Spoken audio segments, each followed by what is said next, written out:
Matthew 14. إصحاح 14. At that time Herod the Tetrarch heard about the fame of Jesus. في الوقت ده سمع هيرودس رئيس الربع خبر يسوع. And he said to his servants, قام قال لصبيانه: This is John the Baptist. هو ده يوحنا المعمدان. He's been raised from the dead. قام من وسط الميتين. That is why these miraculous powers are at work in him. وعشان كده بتتعمل فيه المعجزات. For Herod had seized John and bound him and put him in prison for... لأن هيرودس كان مسك يوحنا وربطه بسلاسل ورماه في سجن. For the sake of Herodias, his brother Philip's wife. عشان خاطر هيرودية مرات فيلبس أخوه. Because John had been saying to him, لأن يوحنا كان بيقول له: It is not lawful for you to have her. مش حلال إنها تبقى ليك. And though he wanted to put him to death, ولما عايز إنه يقتله he feared the people because they held him to be a prophet. خاف من الشعب لأنه كان عندهم زي نبي.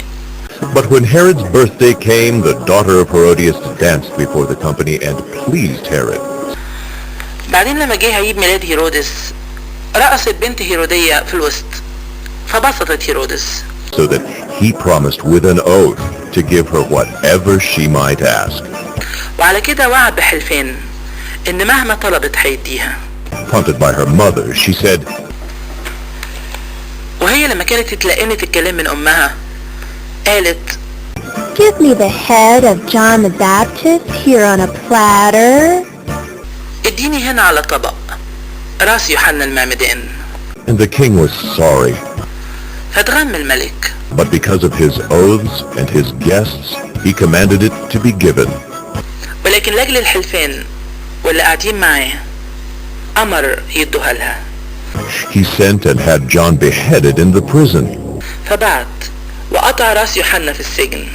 And his head was brought on a platter and given to the girl, and she brought it to her mother. وجاب راسه على طبق وقدمه للبنت قامت جاب بيه لأمها. And his disciples came and took the body and buried it. قام طلع تلاميذه ورفعوا الجسم ودفنوه. And they went and told Jesus. بعدين جم وبلغوا يسوع. Now when Jesus heard this, he withdrew from there in a boat to a desolate place by himself. فلما سمع يسوع مشي من هناك في سفينة لمكان فضل لوحده. But when the crowds heard it, they followed him on foot from the towns. فسمع الناس ومشي وراه من المدن. When he went ashore, he saw a great crowd. فلما خرج يسوع شاف شعب كتير. And he had compassion on them and healed their sick. قام حن عليهم وشاف العيانين اللي فيهم. This is a desolate place, and the day is now over. Now when it was evening, the disciples came to him and said, المكان فضى والوقت عدى. ولما الدنيا ليلت طلع له تلاميذه يقولوا: Send the crowds away to go into the villages and buy food for themselves. مشي الناس عشان يروحوا القرى ويشتروا لهم أكل. But Jesus said, فقال لهم يسوع: They need not go away. مش محتاجين يروحوا. You give them something to eat. ادوهم انتوا عشان ياكلوا. They said to him, We have only 5 loaves here and 2 fish. فقالوا له: ما عندناش هنا غير 5 ترغيفة وسمكتين. and he said, Bring them here to me. فقال: هاتهم لي هنا. Then he ordered the crowds to sit down on the grass. وأمر الناس يقعدوا على عشب.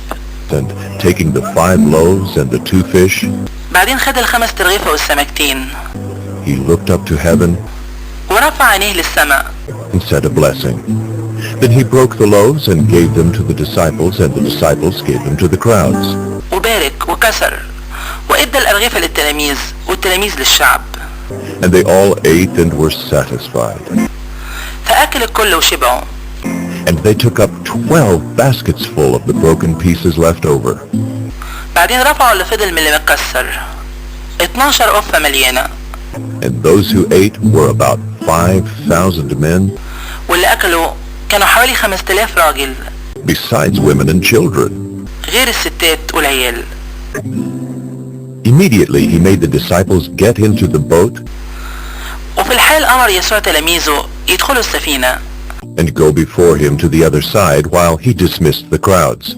ويسبقوه على الناحية التانية من البحيرة لحد ما يصرف الشعب. And after he had dismissed the crowds, he went up on the mountain by himself to pray. وبعد ما صرف الناس طلع للجبل لوحده عشان يصلي. When evening came, he was there alone. ولما جه الليل كان هناك لوحده.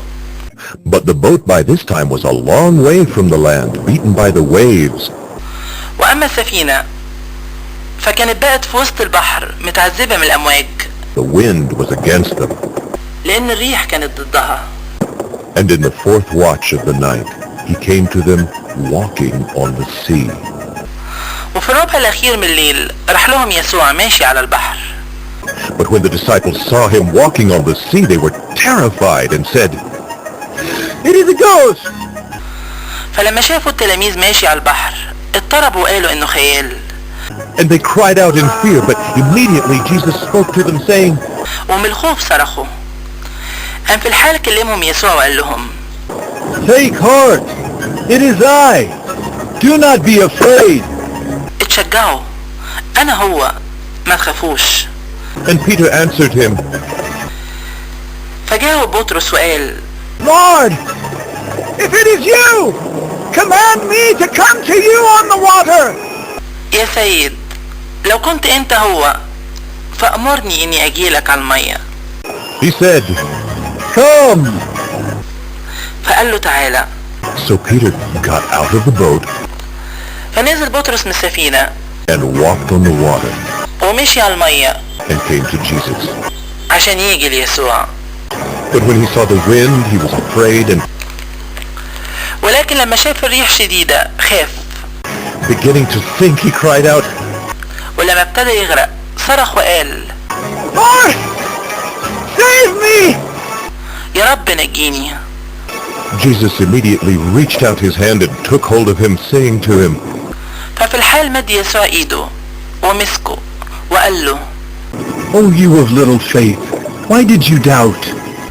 يا اللي ايمانك قليل ليه شكيت. And when they got into the boat, the wind ceased. ولما دخلوا السفينة سكتت الريح. And those in the boat worshipped him, saying, واللي في السفينة جم وسجدوا له وقالوا Truly, you are the Son of God. حقيقي انت ابن الله. And when they had crossed over, they came to land at Gennesaret. ولما عدوا جم لأرض جنسارت. And when the men of that place recognized him, فعرفوا رجالة المكان ده. they sent around to all that region and brought to him all who were sick قاموا بعتوا لكل المنطقة اللي حواليهم دي وجابوا له كل العيانين. and implored him that they might only touch the fringe of his garment. وطلبوا منه يلمسوا طرف توبه بس. And as many as touched it were made well. وكل اللي لمسوه خدوا الشفاء.